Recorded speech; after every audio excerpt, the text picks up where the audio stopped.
జొన్న పిండి కదా, దీన్ని కొంచెమన్నా మాడిందంటే దాని రుచి పాడైపోతుంది. కాబట్టి తక్కువ మంటలో ఒక 2-3 నిమిషాల పాటు చక్కగా దీన్ని వేయించుకొని వీటన్నిటిని మిక్సీ జార్లో వేసి పొడి చేసుకుందాం. జొన్న పిండి కూడా దీంట్లో పచ్చి వాసన పోయి కొంచెం బంగారు రంగు వచ్చి ఆ సువాసన బయటకు వచ్చేంత వరకు వేయించుకుందాం. మన జొన్న పిండికి కూడా లైట్గా మంచి కలర్ వచ్చేసింది. దీన్ని మనం ఒక ప్లేట్లో తీసుకొని దీన్ని కొంచెం చల్లారిన తర్వాత మిక్సీ జార్లో వేసేసి పొడి చేసుకొని తీసుకొస్తాను. తర్వాత ఈ కూర ఎలా చేయాలో చూద్దాం.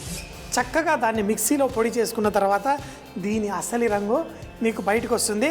చక్కగా చూడండి, మంచి మసాలా కలర్లో, కానీ దాంట్లో వచ్చే సువాసన కూడా సూపర్గా ఉంది. అది మన కూర చేసుకున్నప్పుడే మనకి దాని అస్సలు సిసలైన మజా తెలుస్తుంది.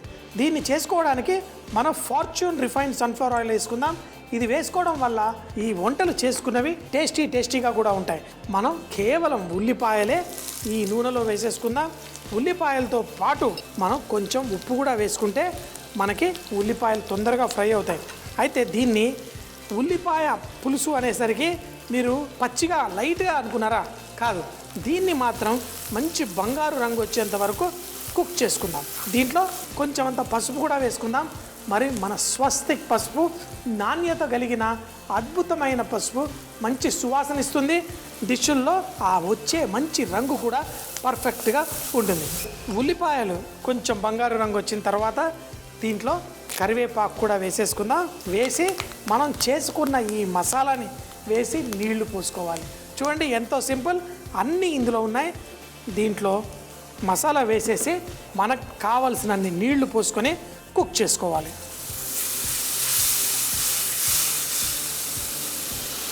ఇప్పుడు కొంచెం సేపు ఇది చక్కగా ఉడికి కొంచెం చిక్కగా అవుతుంది. అప్పుడు ఇందులో మనం చింతపండు పులుసు వేసి కొంచెం సేపు కుక్ అయిన తర్వాత కోడిగుడ్లు ఎప్పుడు వేయాలో చూద్దాం. ఉడుకుతూ తెలుసు కదా, ఇందులో జొన్న పిండి అన్నీ వేసాం.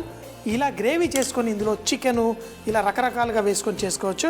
కానీ ఈరోజు మాత్రం చింతపండు పులుసు పోసి మన కోడిగుడ్లు చక్కగా కుక్ చేసుకుందాం. మరొక 15 నిమిషాలు కుక్ అయిన తర్వాత మనకు కావాల్సినంత చిక్కగా ఉంచుకొని దీంట్లో కోడిగుడ్లు వేసుకొని మనం దీన్ని వేడిగా వడ్డించుకుందాం.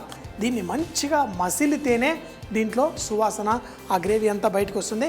కొంచెం కొత్తిమీర లాస్ట్లో వేసుకొని దీన్ని ఫినిష్ చేసుకుందాం. ఇందులో బెల్లం కూడా వేసేసుకుందాం. ఈ బెల్లం కూడా వేసుకుని ఇప్పుడు మన ఈ గ్రేవీ టేస్టీగా తయారవుతుంది. ఈ బెల్లం కూడా చక్కగా కరిగిన తర్వాత కొత్తిమీర వేసుకుందాం. చూడండి, కొంచెం అంతా ఈ గ్రేవీ మనం అన్నంతో పాటు కలుపుకుంటూ ఉంటే ఆ చిక్కగా భలేగా ఉంటుంది. కొత్తిమీర కూడా ఇందులో వేసేసుకుందాం. వేసేసి దీంట్లో కోడిగుడ్లు వేసుకొని కుక్ చేసుకుందాం. నాగ్పూర్ స్టైల్లో ఈ గ్రేవీ రెడీ. కోడిగుడ్డు పులుసు ఎన్నో రకాలుగా చేసుకోవచ్చు. ఇలా కోడిగుడ్లు అందులో వేసిన తర్వాత ఇంకెక్కువసేపు ఏం కుక్ చేయక్కర్లేదు. స్టవ్ కట్టేద్దాం. దీన్ని వేడిగా అన్నంతో పాటు వడ్డించుకుందాం. సో చూడండి, మరి చాక్లెట్ కలర్లో మన సాస్ ఎలా ఉందో. మన గుడ్డు అమ్మా, అలాంటి వాళ్ళది నిజమైన ప్రేమ కాదు, అది వ్యామోహం. ఎగ్జాక్ట్లీ చిన్నత్త, నిజంగా ప్రేమించుకున్న వాళ్ళు అలా చేయరు. ఎంత మనసు విరిగిపోతే కన్న కూతుర్ని పట్టుకొని మా దృష్టిలో చచ్చిపోయా ఉంటుందా తల్లి? అది సరే అమ్మా, తన కూతురుతో తన మాట అనేటప్పుడు ఆమె మాటల్లో వ్యథ, కళ్ళల్లో బాధ గమనించావమ్మా? పెద్దబాబుకు బర్త్డే విషెస్ చెప్పు కూడా వెళ్ళాం కదా. ఊరికే ఎలా కాలిపోతుంది? మంట పెడితేనో పడితేనో తగలబడుతుంది.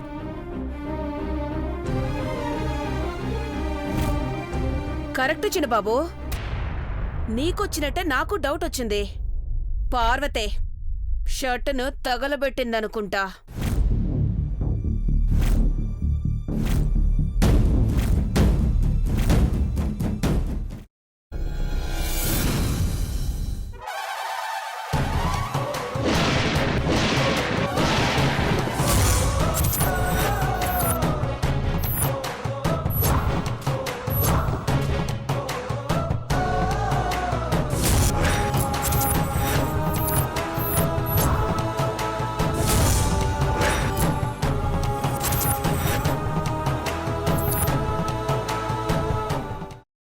కున్న తర్వాత పొట్టు తీసేసి చాప్ చేసి పక్కన పెట్టుకోవాలి.